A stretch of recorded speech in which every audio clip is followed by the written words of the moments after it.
Welcome to the Art of Medicine, the program that explores the arts, business, and clinical aspects of the practice of medicine. I'm your host, Dr. Andrew Wilner. Today, I have the pleasure of speaking with Dr. Harsha Rajasimha, founder and chairman of the Indo-US Organization of Rare Diseases. But before we get started, I'd like to thank our sponsor, locumstory.com. If you're considering locum tenens, either full-time or on the side, you probably have a question or two, or 20. Fortunately, locumstory.com has the answers you need. It's packed with unbiased information and advice from physicians like you. Locumstory.com has nothing to sell. It's simply a resource for information. You'll find super handy tools that let you see locums trends for your specialty, compare different locums agencies, and there's even a quiz to help you decide if locums is right for you. Locumstory.com is the perfect place to start if you want to learn more about locums. And now, Dr. Harsha Rajasimha, welcome to the program. Thank you for having me. Well, to get started, tell us a little bit about your background. So, Andrew, I started as a computer science engineer from Bangalore, India, which is considered the Silicon Valley of India. And I came to Virginia Tech for my graduate school in 2001, just when the Human Genome Project was just getting completed. And completed my master's thesis on integration of metabolic databases for human disease, and then went on to do my PhD in a highly interdisciplinary program called Genetics, Bioinformatics, and Computational Biology, which kind of is at the intersection of computer science, medicine, and molecular biology. And so got really interested in that space and at that intersection. And that's where I've spent last 20 years or so covering experience at the National Institutes of Health, FDA. And along the way, life happened, and that turned me from being a scientist into a social entrepreneur for helping patients with rare diseases. Okay, so just to step back, one of the things that's happened with science and the studies of the human genome is there's a lot of details, right? There's hundreds and thousands of genes that you need to track, and you want to compare to other genes. So it becomes, so I can see where genes and computer science kind of go together, and these giant databases. And of course, the quality of the information has to be good going in, but then you have to learn how to sort it, right? And find what you're looking for. Okay, so that's your background. Now, rare diseases. What is a rare disease?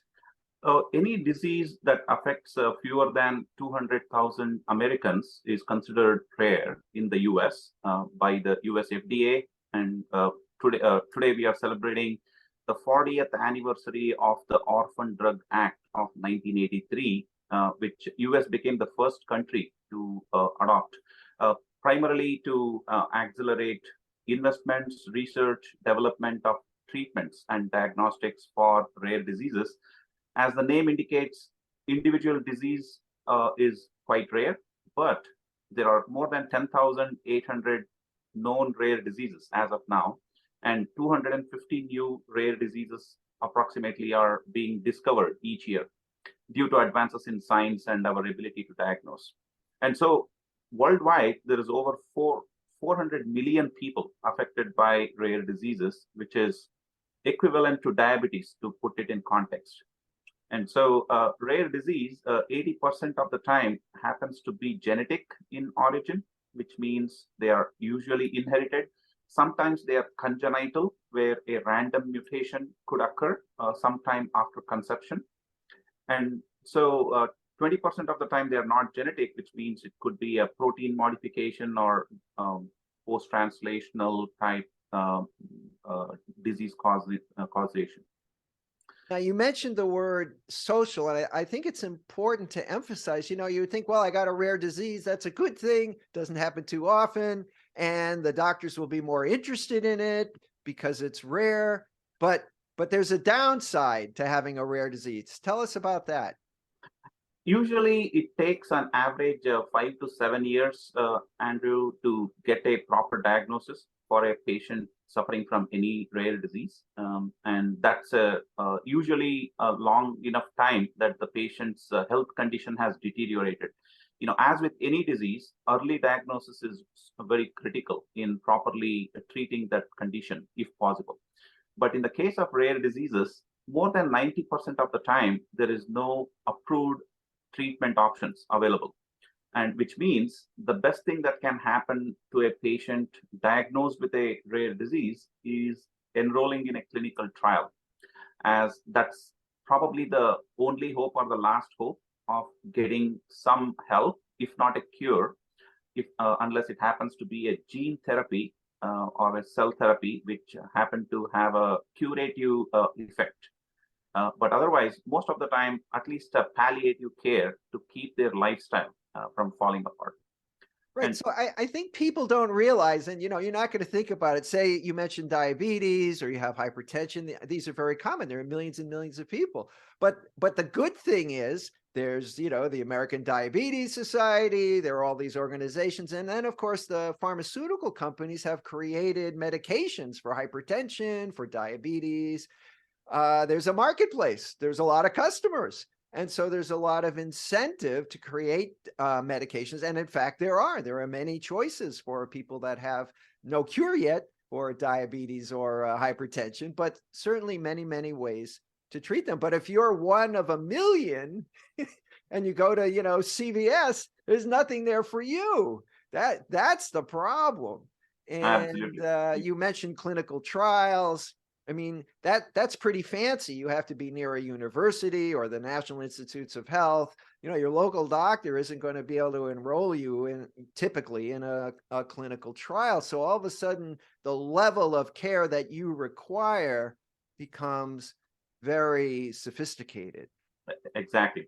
And these experts in specific rare diseases do exist many times, and they know the limitations of what is possible and what latest advances are upcoming from a research point of view. And so patient advocacy groups, parents of these children or adults affected by rare disease, they tend to be the warriors. They push the needle, they bring various stakeholders together, form a nonprofit advocacy organization, bring and demand from scientists and doctors, do something for us, use our samples, use us as your case, and apply your scientific minds to help accelerate diagnostics and treatment options for this community.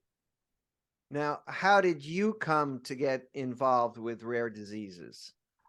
As with many people involved in the rare diseases community, Andrew, I am no exception in that I was personally touched by a rare disease in my family when I and my wife had a child born in 2012, the second of 3 children that we have. And the second child was diagnosed at birth with a congenital rare disease called Edwards syndrome.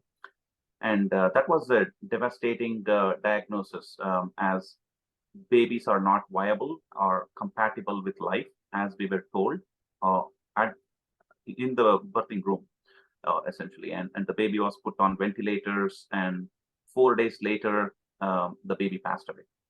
And so that really gave me the patient perspective, family perspective, and the caregiver perspective on what families with someone affected by a rare disease go through. In our case, the odyssey was not there. It was short-lived. From diagnosis to end of life was 4 days, but that journey could be 5 years, 20 years, 50 years in some cases.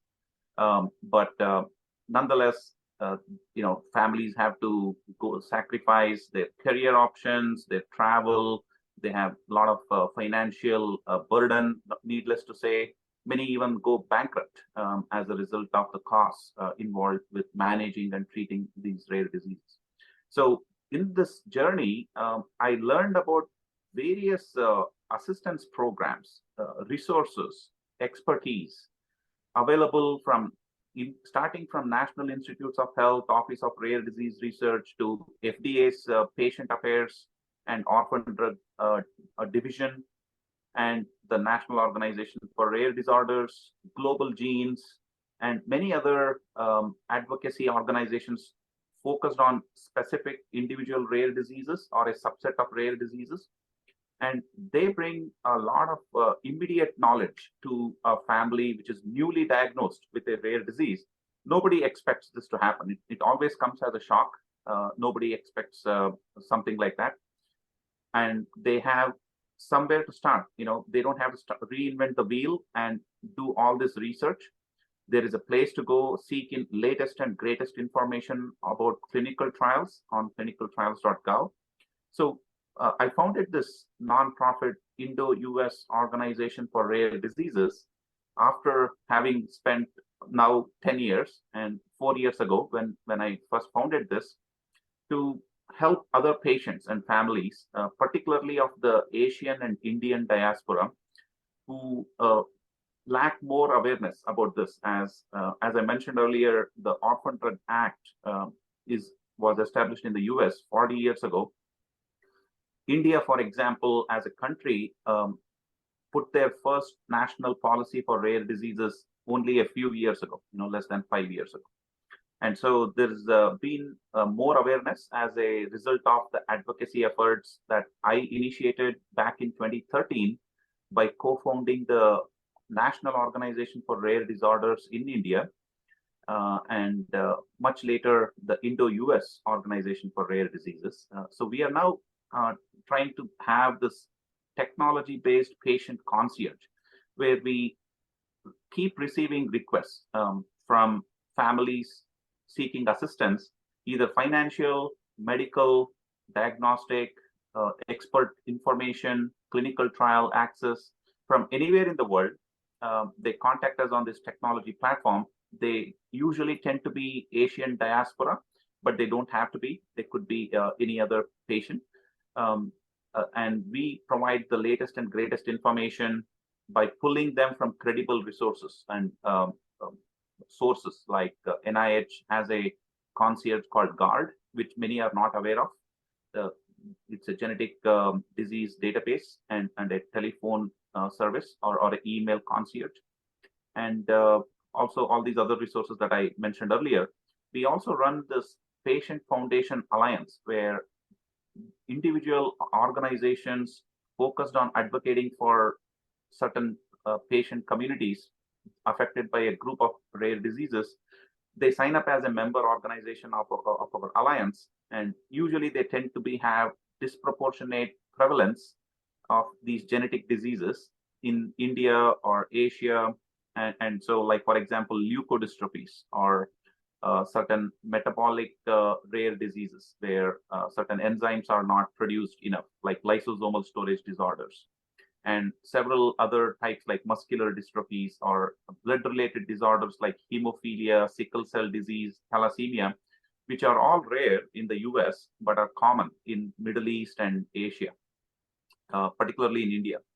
And so these are great opportunities where we can help create for US-based organizations to connect with patients and communities in India, because the disease affects across borders and all humans who may have the genetic mutation, and on vice versa, from medical doctors, patients in India to have access to research, learnings, and other collaborations on the US side. So we facilitate this cross-border engagement to make this truly more of a global network and collaborations, which is, in my opinion, the critical missing piece. As historically rare diseases are being dealt with at regional levels or national levels, but what we really need is looking at a disease as a human disease and bringing all humans affected by the disease together, so we can better understand the natural history of the disease among all the populations and not just focused on a certain segment of the populations. Wow. Well, first of all, I'm very touched by your personal story. Thank you. And, there's probably no personal impact, such as losing a child, as a motivator. But I'm really impressed at how you've taken that terrible experience and turned it into a positive and productive effort to help other families in a really big way. And you're absolutely right that even from way back, in fact, at the beginning of the internet, it was a very famous case when we were still using dial-up modems. There was a woman in China who had been hospitalized. You may be familiar with this story. And her boyfriend desperately was sending out emails across the world. Who can help my girlfriend? She works in a chemistry lab and now she's in a coma and her hair is falling out.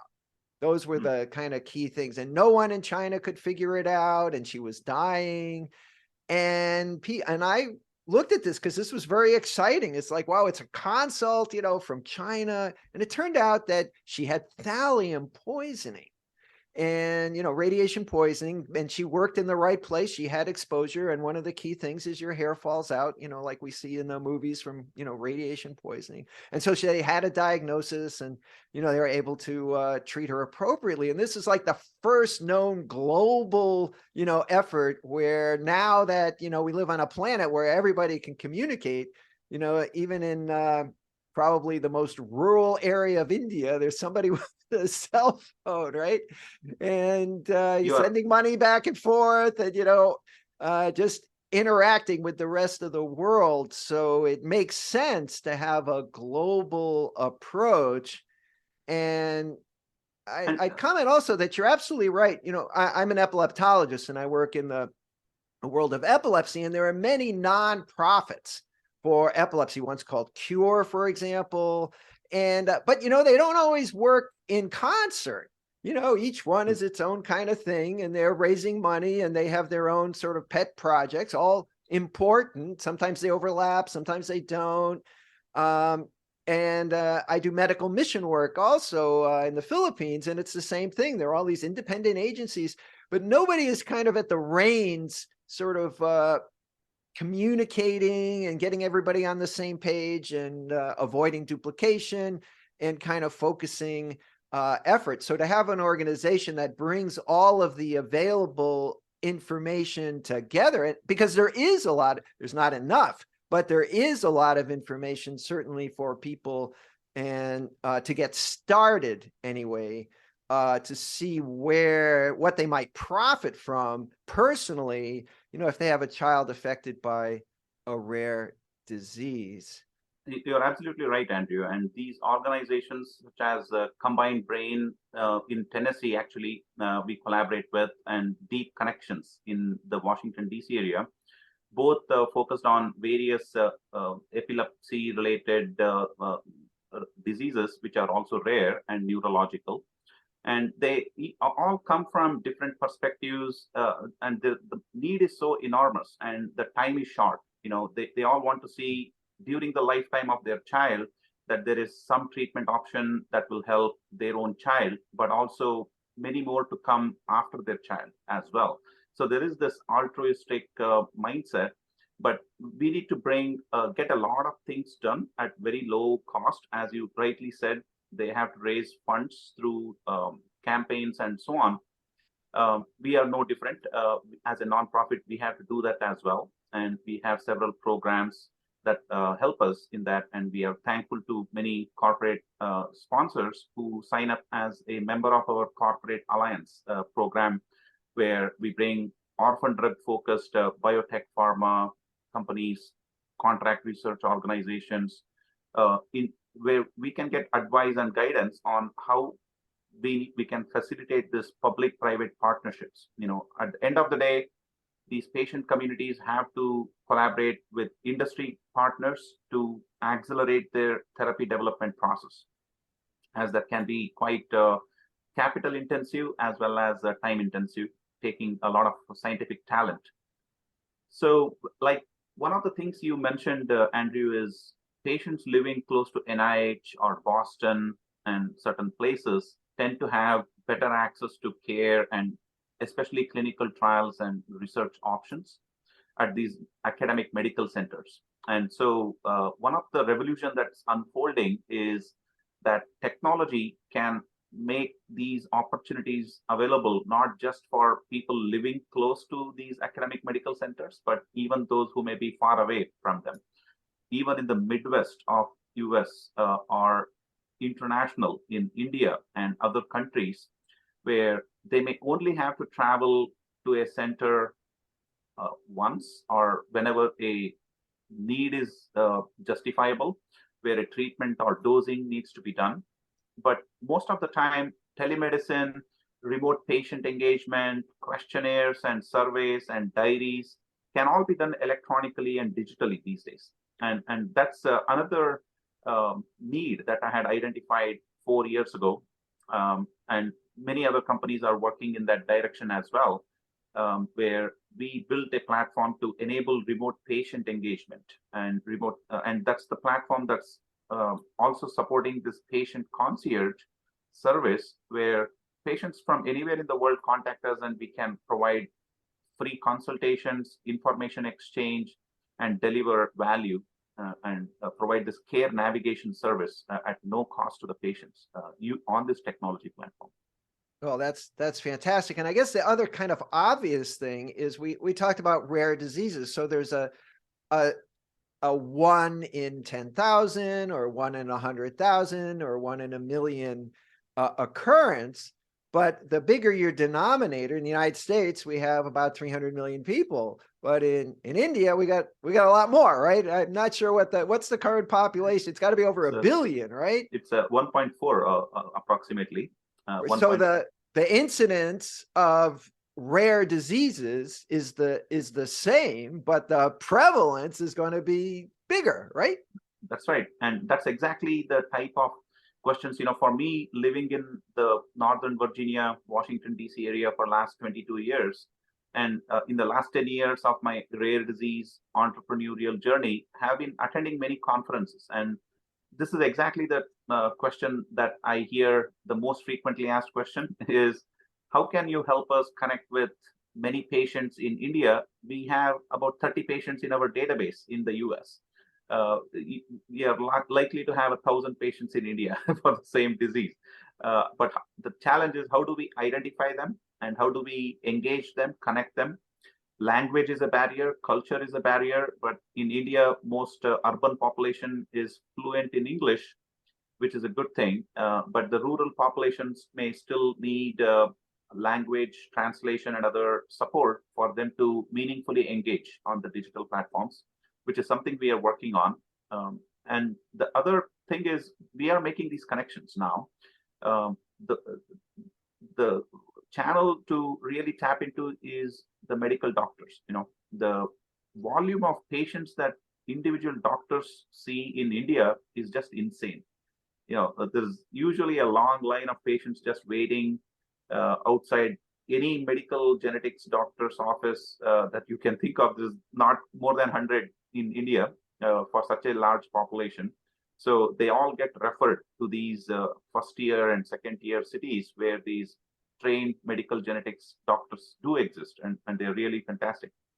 Now, through these doctors, although they don't necessarily curate a database of all the patients they see, they do have some way of tracking them. And so we have built a network of these medical genetics doctors, both in India, but also growing in US, that we reach out and say, hey, we have a patient group for this latest one that I'm going to pick is DLG4. It's a novel gene mutation that was discovered recently, and the mother is making a lot of funding and investment to identify more patients. Within a short span, they have identified 30, 40 patients with the DLG4 mutation. And they are collaborating with us in identifying more such patients in India.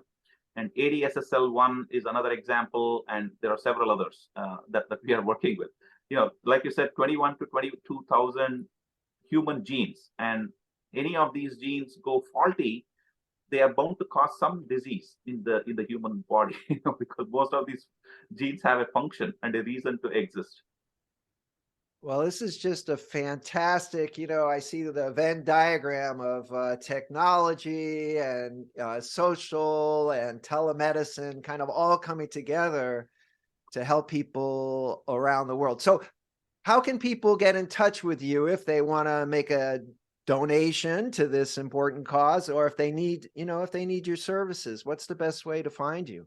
We are easy to find online. We are Indo-US Rare.org. That is Indo-US-Rare.org. And my email address is Harsha, my first name, at Indo-US-Rare.org. And I'm also easy to find on LinkedIn, Facebook, or Twitter, and happy to connect with anyone that we can help with any rare disease. Uh, we don't know, we don't have all the answers, but we do likely know someone who does. So we can try and connect, and it takes a village to make any advance in rare disease. So look forward to inviting any patient groups, corporate members, or individual patients and families that we can collaborate. Oh, that's terrific. I'll put all that information in the show notes. So we're about to wrap up. Is there anything you'd like to add? I'll just conclude saying the Venn diagram that you just described, Andrew, that's exactly what I drew in my early days of social entrepreneurial journey when I quit my job in 2012. And since then, I've been on an entrepreneurial journey. I said, what have I got over the last, my entire career? Built this computer science, engineering, computational biology, genomics, medicine, rare disease. That's basically everything I got that I'm applying and bringing like-minded people and more smarter people to this mission. And as in this journey has been fantastic and very enriching. So thank you for having me today and allowing me to share the story with your community. Dr. Harsha Rajasimha, thank you very much for appearing on The Art of Medicine. You're welcome. But before we close, I'd like to give another thanks to our sponsor, locumstory.com, a resource where providers can get real, unbiased answers about locum tenens. I'm Dr. Andrew Wilner. See you next time.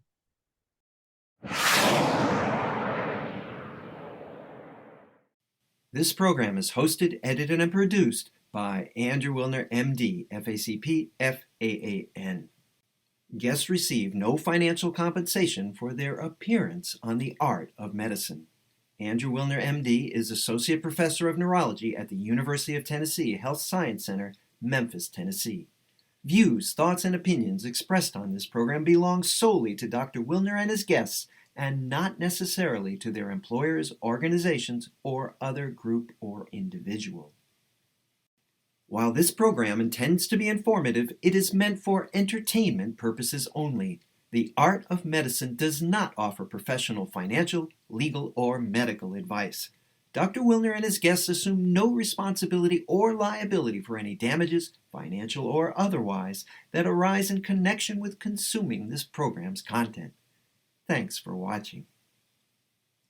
For more episodes of The Art of Medicine, please subscribe. www.andrewwilner.com